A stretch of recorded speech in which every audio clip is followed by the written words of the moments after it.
Lorry bus Bolero ನಡುವೆ ಸರಣಿ ಅಪಘಾತ ಸಂಭವಿಸಿದೆ. ಈ ಅಪಘಾತದಲ್ಲಿ 6 ಜನ ದುರ್ಮರಣ ಹೊಂದಿರುವಂತದ್ದು. ವಿಜಯಪುರ ಜಿಲ್ಲೆ ಮನಗುಳಿ ಪಟ್ಟಣದ ಹೈವೇಗಲ್ಲಿಯೇ ಈ ಒಂದು ಘಟನೆ ನಡೆದಿದೆ. ಬೊಲೆರೋದಲ್ಲಿ 5 ಜನರು ಸಾವನ್ನಪ್ಪಿದ್ದು, ಮಗುವೊಂದು ಬದುಕುಳಿದಿದೆ. ಖಾಸಗಿ ವಾಹನ ಡ್ರೈವರ್ ಕೂಡ ಇದರಲ್ಲಿ ಸಾವನ್ನಪ್ಪಿದ್ದಾನೆ ಅನ್ನೋದ್ರ ಬಗ್ಗೆ ಮಾಹಿತಿ ಸಿಗ್ತಾ ಇದೆ. ಸೊಲ್ಲಾಪುರ ಕಡೆಗೆ ಹೊರಟಿದ್ದಂತ ಬೊಲೆರೋ ವಾಹನ, ಮುಂಬೈ ಟು ಬಳ್ಳಾರಿ ಕಡೆಗೆ ಹೊರಟಿದ್ದಂತ ಖಾಸಗಿ ವಾಹನ, ಮನಗುಳಿ ಪೊಲೀಸ್ ಠಾಣಾ ವ್ಯಾಪ್ತಿಯಲ್ಲಿಯೇ ಈ ಒಂದು ಘಟನೆ ನಡೆದಿರೋದು. ಖಾಸಗಿ ವಾಹನದ ಡ್ರೈವರ್ ಸ್ಥಳದಲ್ಲೇ ಸಾವನ್ನಪ್ಪಿದ್ರೆ, ಬೊಲೆರೋದಲ್ಲಿದ್ದಂತ 5 ಮಂದಿಯೂ ಕೂಡ ಸ್ಥಳದಲ್ಲೇ ಸಾವನ್ನಪ್ಪಿದ್ದಾರೆ. ಇನ್ನು ಮಗುವೊಂದು ಅದೃಷ್ಟವಶಾತ್ ಬದುಕುಳಿದಿದೆ. ಮಗುಗೆ ಸಣ್ಣ ಪುಟ್ಟ ಗಾಯಗಳಾಗಿದ್ದು, ಮಗುವನ್ನ ಆಸ್ಪತ್ರೆಗೆ ದಾಖಲಿಸಲಾಗಿದೆ. ಸದ್ಯ ಅಲ್ಲಿನ ಸಿಚುವೇಶನ್ಸ್ ಯಾವ ರೀತಿ ಆಗಿದೆ ಅನ್ನೋದನ್ನ ನೀವು ಗಮನಿಸ್ತಾ ಇದ್ದೀರಾ. ಇದು 3 ವೆಹಿಕಲ್ಸ್ಗಳ ನಡುವೆ ಆದಂತ ಅಪಘಾತ. ಟೋಟಲ್ ಆಗಿ 6 ಮಂದಿ ಸಾವನ್ನಪ್ಪಿದ್ದಾರೆ. ಬೊಲೆರೋದಲ್ಲಿ ಇದ್ದಂತ 5 ಮಂದಿ ಮತ್ತು ಖಾಸಗಿ ವಾಹನದ ಡ್ರೈವರ್ ಒಬ್ಬ, 6 ಮಂದಿ ಸಾವನ್ನಪ್ಪಿರುವಂಥದ್ದು. ಲಾರಿ, ಬಸ್ಸು, ಬೊಲೆರೋ ಇದರ ನಡುವೆ ಸರಣಿ ಅಪಘಾತ ಸಂಭವಿಸಿರೋದು. ಬೊಲೆರೋದಲ್ಲಿದ್ದಂತ 5 ಮಂದಿ ಸಾವನ್ನಪ್ಪಿದ್ರೆ, ಮಗು ಒಂದು ಬದುಕಿ ಉಳಿದಿದೆ. ಮಗುವನ್ನ ಇದೀಗ ಹೊರಗೆ ತೆಗೆಯಲಾಗಿದೆ. ಆಸ್ಪತ್ರೆಗೆ ದಾಖಲು ಮಾಡಲಾಗಿದ್ದು, ಚಿಕಿತ್ಸೆಯನ್ನ ನೀಡಲಾಗ್ತಾ ಇದೆ. ಇನ್ನು ಖಾಸಗಿ ವಾಹನ ಬಸ್ನ ಡ್ರೈವರ್ ಸ್ಥಳದಲ್ಲೇ ಸಾವನ್ನಪ್ಪಿದ್ದಾರೆ. ಎಲ್ಲರೂ ಸ್ಪೀಡ್ನಲ್ಲಿದ್ರೋ, ನಿದ್ದೆಯ ಮಂಪರೋ, ಓವರ್ಟೇಕೋ, ಏನಾಯ್ತು ಅನ್ನೋದ್ರ ಬಗ್ಗೆ ಮಾಹಿತಿ ಸಿಗಬೇಕಾಗಿದೆ. ಅಲ್ಲಿನ ದೃಶ್ಯಗಳನ್ನು ನೀವು ನೋಡ್ತಾ ಇದ್ದೀರಾ. ಯಾವ ರೀತಿಯಾಗಿ ಈ ಆಕ್ಸಿಡೆಂಟ್ನ ಭಯಾನಕತೆ ಇದೆ ಅನ್ನೋದು ಗೊತ್ತಾಗ್ತಾ ಇದೆ. ಎಲ್ಲವೂ ಈ ಲಾರಿ ಆಗಿರ್ಬೋದು, ಬಸ್ ಆಗಿರ್ಬೋದು, ಹೆವಿ ವೆಹಿಕಲ್ಸ್ ಏನು. ಬೊಲೆರೋದಲ್ಲಿ ಟೋಟಲ್ ಆಗಿ 6 ಮಂದಿ ಇದ್ರು. ಅದರಲ್ಲಿ 5 ಮಂದಿ ಸ್ಥಳದಲ್ಲೇ ಸಾವನ್ನಪ್ಪಿದ್ದಾರೆ. ಬೊಲೆರೋದಲ್ಲಿದ್ದಂಥ 5 ಜನರು ಸ್ಥಳದಲ್ಲೇ ಸಾವನ್ನಪ್ಪಿರೋದು. ಸಂಪೂರ್ಣವಾಗಿ ಗಾಡಿ ಜಖಮ್ ಆಗಿರೋದನ್ನ ನೀವು ನೋಡ್ತಾ ಇದ್ದೀರಾ. ಡೋರ್ ಎಲ್ಲ ಲಾಕ್ ಆಗಿಬಿಟ್ಟಿದೆ. ಎಲ್ಲವನ್ನ ಕಷ್ಟಪಟ್ಟು ತೆಗೆದು ಮೃತದೇಹವನ್ನು ಹೊರಗೆ ತೆಗೆಯೋ ಕೆಲಸವನ್ನು ಮಾಡ್ತಾ ಇದ್ದಾರೆ. ದೇಹ ಎಲ್ಲ ಹೊರಗಡೆ ಬಂದು ನೇತಾಡ್ತಾ ಇದೆ. ನೀವು ಗಮನಿಸ್ತಾ ಇದ್ದೀರಾ. ದೃಶ್ಯಗಳನ್ನು ತೋರಿಸೋದಕ್ಕೂ ಆಗಲ್ಲ, ಅಷ್ಟರ ಮಟ್ಟಿಗೆ ಹಾರಿಬಲ್ ಆಗಿದೆ. ಅದಕ್ಕೆ ನಾವು ಬ್ಲರ್ ಮಾಡಿದ್ದೀವಿ. ಒಟ್ಟು 6 ಮಂದಿ ಇಲ್ಲಿ ದುರ್ಮರಣ ಹೊಂದಿದ್ದಾರೆ. ರಸ್ತೆ ತುಂಬ ಮೃತದೇಹಗಳು ಚಲ್ಲಾಪಿಲ್ಲಿಯಾಗಿ ಬಿದ್ದಿದೆ. ಅಪಘಾತಕ್ಕೆ ಕಾರಣ ಏನು ಅನ್ನೋದ್ರ ಬಗ್ಗೆ ಮಾಹಿತಿ ಸಿಗಬೇಕಾಗಿದೆ. ಅಂದರೆ ಏನಾದರೂ ನಿದ್ದೆ ಮಂಪರಿನಲ್ಲಿದ್ದರೋ ಅಥವಾ ಓವರ್ಟೇಕ್ ಮಾಡೋದಕ್ಕೆ ಅಂತ ಹೋದಾಗ ಈ ಸರಣಿ ಅಪಘಾತ ಸಂಭವಿಸಿದೆಯೋ, ಓವರ್ ಸ್ಪೀಡ್ನಲ್ಲಿ ಇದ್ರೋ, ಈ ಎಲ್ಲದ್ರ ಬಗ್ಗೆ ಮಾಹಿತಿ ಸಿಗಬೇಕಾಗಿದೆ.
कौन अखबार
ತೆರವು ಮಾಡುವಂಥ ಕೆಲಸವನ್ನು ಮಾಡಲಾಗ್ತಾ ಇದೆ. ರಸ್ತೆಗಳಿಗೆ ವೆಹಿಕಲ್ಸ್ ಎಲ್ಲವೂ ಕೂಡ ಇರೋದ್ರಿಂದ ವಾಹನ ಸಂಚಾರಕ್ಕೂ ಕೂಡ ಅಡ್ಡಿ ಆಗ್ತಾ ಇದೆ. ಆದಷ್ಟು ಬೇಗ ಇದನ್ನು ತೆರವು ಕೂಡ ಮಾಡಬೇಕಾಗತ್ತೆ. ಆ ಹಿನ್ನೆಲೆಯಲ್ಲಿ ಈ ವೆಹಿಕಲ್ಸ್ಗಳನ್ನೆಲ್ಲ ತೆರವು ಮಾಡುವಂಥ ಕೆಲಸವನ್ನು ಮಾಡಲಾಗ್ತಾ ಇದೆ.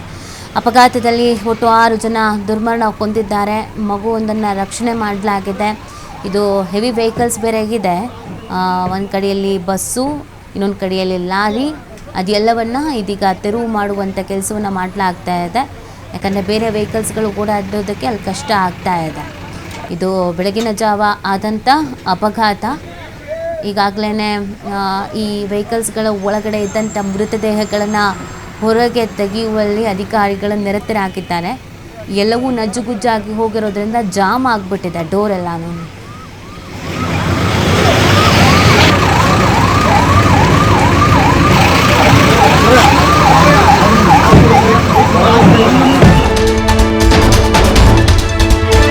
ವಿಜಯಪುರದಲ್ಲಿ ಸರಣಿ ಅಪಘಾತಕ್ಕೆ 6 ಸಾವು ಪ್ರಕರಣ. ಅಪಘಾತದಲ್ಲಿ ಮೃತಪಟ್ಟವರ ಗುರುತು ಇದೀಗ ಪತ್ತೆಯಾಗಿದೆ ಅನ್ನೋದ್ರ ಬಗ್ಗೆ ಮಾಹಿತಿ ಸಿಗ್ತಾ ಇದೆ. ಮಹೀಂದ್ರಾ TUV 300 ಕಾರು ಚಾಲಕ ವಿಕಾಸ್ ಮಂಖನಿ ಸಾವನ್ನಪ್ಪಿರೋದು. ಹೊರ್ತಿ ಕೆನರಾ ಬ್ಯಾಂಕ್ ಮ್ಯಾನೇಜರ್ ಭಾಸ್ಕರ್, ಪವಿತ್ರ, ಅಭಿರಾಮ್, ಜೋಶನಾ, ಖಾಸಗಿ ಬಸ್ನ ಚಾಲಕ ಬಸವರಾಜ್ ರಾಠೋಡ್ ಸಾವನ್ನಪ್ಪಿರೋದು. 10 ವರ್ಷದ ಪ್ರವೀಣ ಬದುಕುಳಿದಂತ ಬಾಲಕ. ಹೊರ್ತಿ ಬ್ಯಾಂಕ್ನಲ್ಲಿ ಮ್ಯಾನೇಜರ್ ಆಗಿದ್ದ ಭಾಸ್ಕರ್ ಕುಟುಂಬ ಸಾವಿಗೀಡಾಗಿರೋದ್ರು ಅನ್ನೋದ್ರ ಬಗ್ಗೆ ಈಗ ಅಪ್ಡೇಟ್ ಸಿಗ್ತಾ ಇದೆ. ಕಳೆದ 15 ದಿನದ ಹಿಂದೆ ಹೊರ್ತಿಗೆ ಮ್ಯಾನೇಜರ್ ಆಗಿ ಬಂದಿದ್ರು ಭಾಸ್ಕರ್. ಕೇವಲ 15 ದಿನದ ಹಿಂದೆ ಅಷ್ಟೇ ಮ್ಯಾನೇಜರ್ ಆಗಿ ಇಲ್ಲಿಗೆ ಬಂದಿದ್ರು ಭಾಸ್ಕರ್ ಹೊರ್ತಿಗೆ ಅನ್ನೋದ್ರ ಬಗ್ಗೆ ಮಾಹಿತಿ ಸಿಗ್ತಾ ಇದೆ. ಇದು ಅವರ ಫ್ಯಾಮಿಲಿ ಅನ್ನೋದ್ರ ಬಗ್ಗೆ ಕೂಡ ಮಾಹಿತಿ ಸಿಗ್ತಾ ಇದೆ. ವಿಜಯಪುರದಲ್ಲಿ ಸರಣಿ ಅಪಘಾತದಲ್ಲಿ ಮೃತಪಟ್ಟವರು ಯಾರು ಅನ್ನೋದ್ರ ಬಗ್ಗೆ ಇದೀಗ ಗುರುತು ಸಿಕ್ಕಿದೆ. ಮಹೀಂದ್ರಾ TUV 300 ಕಾರು ಚಾಲಕ ವಿಕಾಸ್ ಮಂಕನಿ ಸಾವನ್ನಪ್ಪಿರೋದು. 10 ವರ್ಷದ ಪ್ರವೀಣ್ ಬದುಕುಳಿದಂಥ ಬಾಲಕ. ಇನ್ನುಳಿದಂತೆ ಬ್ಯಾಂಕ್ನ ಮ್ಯಾನೇಜರ್, ಕೆನರಾ ಬ್ಯಾಂಕ್ನ ಮ್ಯಾನೇಜರ್ ಭಾಸ್ಕರ್ ಅವರ ಫ್ಯಾಮಿಲಿ ಇದು ಅನ್ನೋದ್ರ ಬಗ್ಗೆ ಮಾಹಿತಿ ಸಿಗ್ತಾ ಇದೆ. ಮೇ ಬಿ ಟ್ರಿಪ್ ಏನಾದರೂ ಹೊರಟಿದ್ರು ಅಂತ ಕಾಣುತ್ತೆ ಪಾಪ.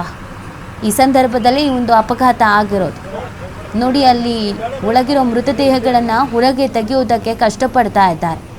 ಕಂಪ್ಲೀಟಾಗಿ ನಜ್ಜು ಗುಜ್ಜಾಗಿ ಹೋಗ್ಬಿಟ್ಟಿದೆ ವೆಹಿಕಲ್. ಹಾಗಾಗಿ ಮೃತದೇಹಗಳನ್ನು ಆಚೆ ತೆಗೆಯೋದಕ್ಕೂ ಕೂಡ ಸಾಧ್ಯ ಆಗ್ತಾ ಇಲ್ಲ. ಇದರಲ್ಲಿ 10 ವರ್ಷದ ಬಾಲಕ ಬದುಕುಳಿದಿರೋದು ಪ್ರವೀಣ್. ನಿಜವಾಗ್ಲೂ ಅದೃಷ್ಟ ಚೆನ್ನಾಗಿತ್ತು ಈ ಬಾಲಕಂದು ಅಂತ ಅಂದ್ಕೊಳ್ಬೇಕು, ಅಥವಾ ಇಡೀ ಫ್ಯಾಮಿಲಿಯನ್ನು ಕಳ್ಕೊಂಡು ಪಾಪ ಈ ಬಾಲಕ ಈಗ ಪರಿಸ್ಥಿತಿ ಏನು ಮುಂದಿನ ಜೀವನದ್ದು ಅಂತ ಯೋಚನೆ ಮಾಡಬೇಕು, ಗೊತ್ತಾಗ್ತಾ ಇಲ್ಲ. ಅದೃಷ್ಟವಶಾತ್ ಈ ಬಾಲಕ ಬದುಕುಳಿದಿದೆ. 10 ವರ್ಷದ ಬಾಲಕ ಪ್ರವೀಣ್. ಇನ್ನು ಜೊತೆಗಿದ್ದಂಥ ಪ್ರತಿ ಒಬ್ಬರು ಕೂಡ ಸಾವನ್ನಪ್ಪಿರೋದು. ಹೇಗೆ ಬಾಲಕ ಬದುಕುಳಿತು ಅನ್ನೋದೇ ಈಗ ಆಶ್ಚರ್ಯ. ಆದರೆ ಪಾಪ ಈ ಸಾವಿನ ಸುದ್ದಿಯನ್ನು ಆ ಮಗುಗೆ ಹೇಗೆ ಹೇಳ್ತಾರೋ, ಆ ಮಗು ಅದನ್ನು ಹೇಗೆ ಅರ್ಥ ಮಾಡ್ಕೊಳ್ಳುತ್ತೋ, ಇವರ ಫ್ಯಾಮಿಲಿ ಬರೋವರೆಗೂ ಪಾಪ ಆ ಮಗು ಈಗ ಒಂದೇ ನೋಡಿ. ಕೇವಲ 15 ದಿನದ ಹಿಂದೆ ಹೊರ್ತಿಗೆ ಬ್ಯಾಂಕ್ ಮ್ಯಾನೇಜರ್ ಆಗಿ ಬಂದಿದ್ರಂತೆ ಭಾಸ್ಕರ್. ಏನೋ ಟ್ರಿಪ್ ಪ್ಲ್ಯಾನ್ ಮಾಡಿದ್ರು ಏನೋ ಗೊತ್ತಿಲ್ಲ, ಎಲ್ಲ ಒಂದೇ ವೆಹಿಕಲ್ಸಲ್ಲಿ ಹೊರಟಿದ್ದಾರೆ. ಈ ಸಂದರ್ಭದಲ್ಲೇ ಈ ಸರಣಿ ಅಪಘಾತ ಸಂಭವಿಸಿರೋದು. ಮುಂಭಾಗದಲ್ಲಂತೂ ಏನೂ ಇಲ್ಲ, ಕಂಪ್ಲೀಟಾಗಿ ಎಲ್ಲವನ್ನೂ ಜಜ್ಜು ಹೋದಂಗೆ ಆಗಿದೆ.